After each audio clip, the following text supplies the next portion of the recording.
Ditinggal pemiliknya berobat ke Batam, kebakaran rumah terjadi di Kota Tebing Tinggi, Sumatera Utara. Kondisi rumah yang kosong, tak ada barang yang bisa diselamatkan.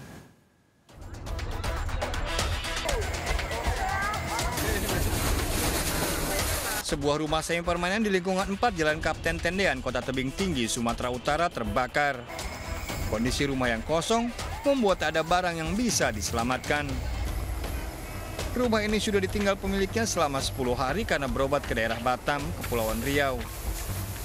Barusan aja, Bang. Ada yang nelpon? Kepling. Terus? Ya karena dengar kabar rumah terbakar, ya langsung kemari dijemput anak si Erga gitu lah. Ini rumah ini memang kosong? Kosong. Biasanya kan ada yang tempati Bapak. Cuman karena posisi Bapak lagi ke Batam, udah hampir 10 hari lah kosong rumah. Api padam 1 jam kemudian. Informasi dari masyarakat setempat atau kepala lingkungan atau keluarga bahwa rumah tinggal dalam keadaan kosong sudah 10 hari demikian. Kerugian ditaksir mencapai ratusan juta rupiah. Dari Kota Tebing Tinggi, Sumatera Utara, Abdullah Sani Hasibuan melaporkan. Seorang waria ditemukan tewas di salonnya di Lubuk Linggau, Sumatera Selatan. Saat ditemukan, senjata tajam masih menancap di tubuh korban.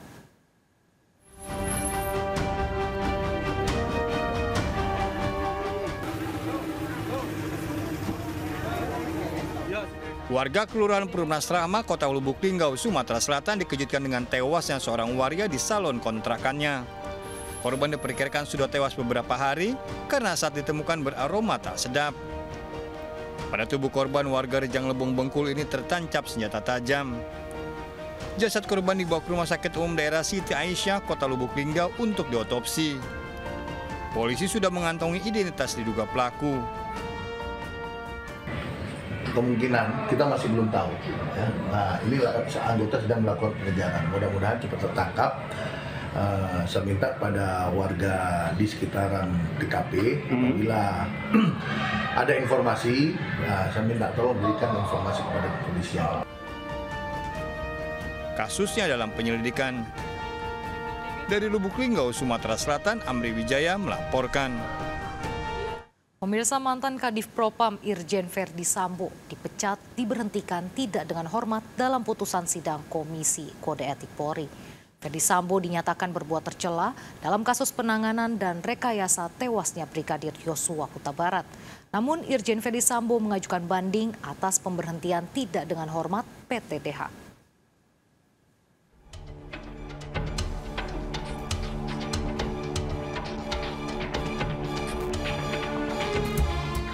Irjen Verdi Sambo tersangka pembunuhan berencana ajudannya Brigadir Yosua Huta Barat di rumah dinas Polri Duren 3, Jakarta Selatan. Penetapan tersangka Irjen Verdi Sambo setelah sebulan dari kasus di rumahnya di mana Verdi Sambo mengakui merekayasa pembunuhan yang dilakukan.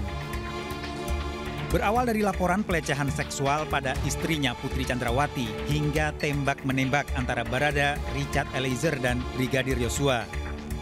Namun tim khusus yang dibentuk Kapolri akhirnya menemukan sejumlah fakta Irjen Verdi Sambo terlibat dalam pembunuhan berencana dengan sejumlah alat bukti ilmiah.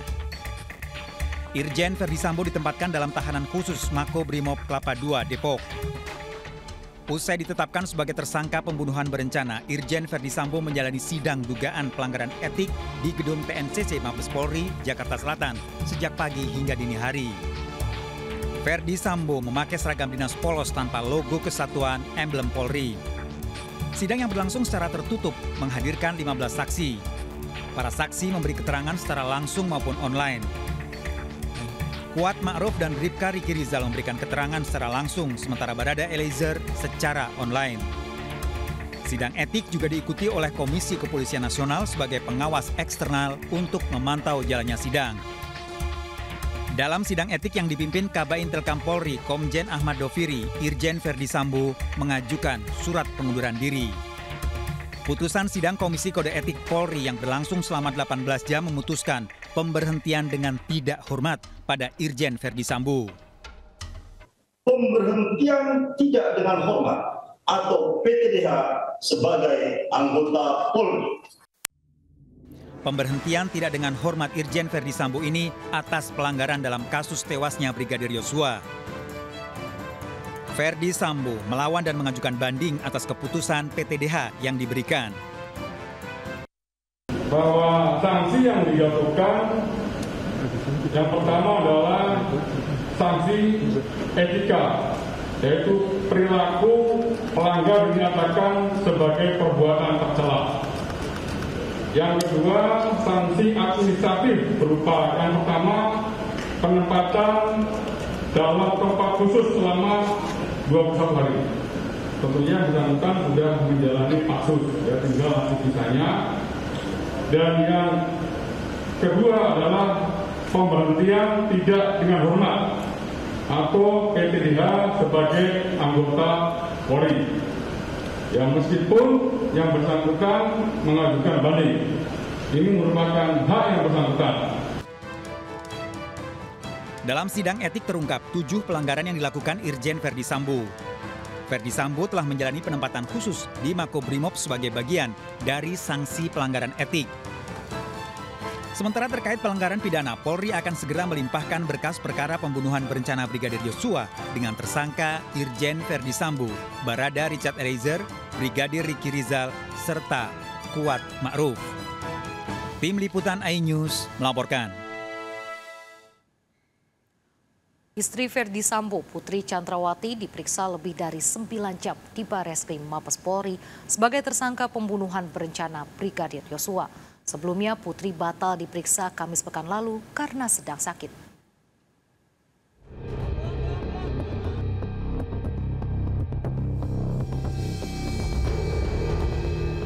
Setelah sempat beralasan sakit, Putri Chandrawati, istri Verdi Sambo, Jumat siang menjalani pemeriksaan sebagai tersangka pembunuhan berencana Brigadir Yosua di Bareskrim Polri.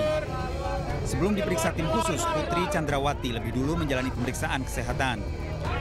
Polri menyebut keterangan Putri Chandrawati diperlukan untuk menjelaskan tindakan asusila yang diduga menjadi motif utama hingga terjadi perencanaan pembunuhan oleh Verdi Sambo suaminya. Hari ini memang jadwal pemeriksaan Ibu PC atau klien kami. Saat ini Ibu PC sedang dalam pemeriksaan kesehatan dulu. Jadi Ibu PC akan diperiksa kesehatannya. Setelah pemeriksaan kesehatan akan dilanjutkan oleh pemeriksaan BAP oleh penyidik. Ya. Saya Putri bersama anak-anak. Saya mempercayai dan tulus mencintai suami saya. Saya mohon doa agar kami sekeluarga cepat menjalani masa yang sulit ini.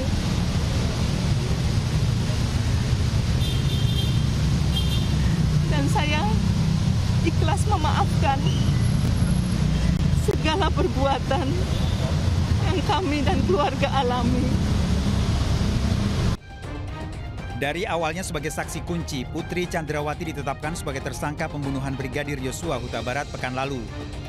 Irwasum Polri Komjen Agung Budi Marioto menegaskan ada 2 alat bukti kuat yang dimiliki polisi berdasarkan 3 kali pemeriksaan istri Verdi Sambo. Putri Chandrawati dijerat pasal yang sama dengan Verdi Sambo, pasal pembunuhan berencana.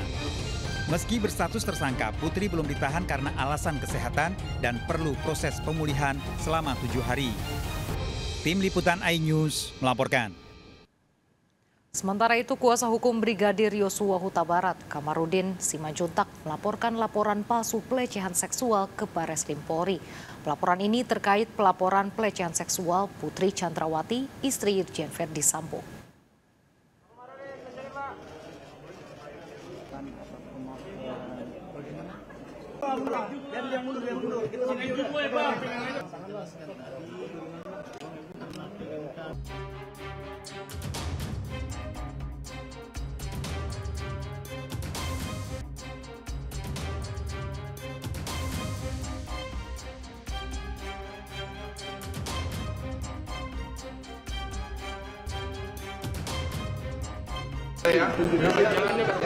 Kamarudin Simanjuntak, kuasa hukum Brigadir Yosua Huta Barat, kembali mendatangi Barreskrim Polri melaporkan laporan palsu pelecehan seksual.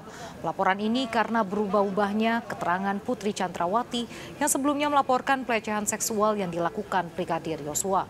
Putri Chandrawati sebelumnya sempat melaporkan pelecehan seksual di rumah dinas Polri, Duren 3, dan berubah di rumah Magelang. Kamarudin Simanjuntak membawa bukti dalam laporannya, diantaranya rekaman percakapan antara Putri Chandrawati dan juga Reza Huta Barat, adik Brigadir Yosua. Itu tentang apa Pak? Tentang banyak hal termasuk ini juga. Pemirsa, saat situasi sepi, warga sholat Jumat di masjid, komplotan pencuri beraksi membawa kabur motor di depan rumah di Cakung, Jakarta Timur. Kurang dari 20 detik, pencuri merusak kunci motor.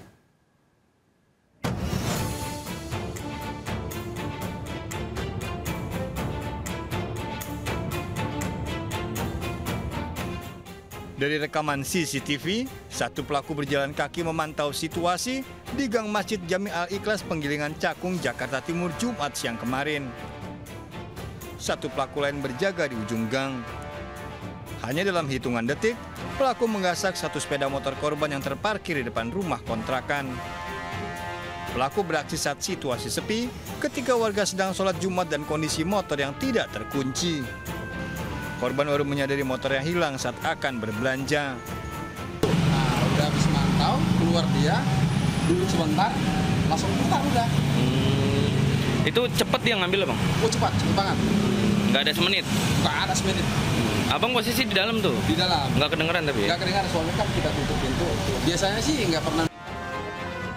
Korban segera melaporkan kasusnya ke Polsek Cakung. Dari Jakarta, Rio Manik melaporkan.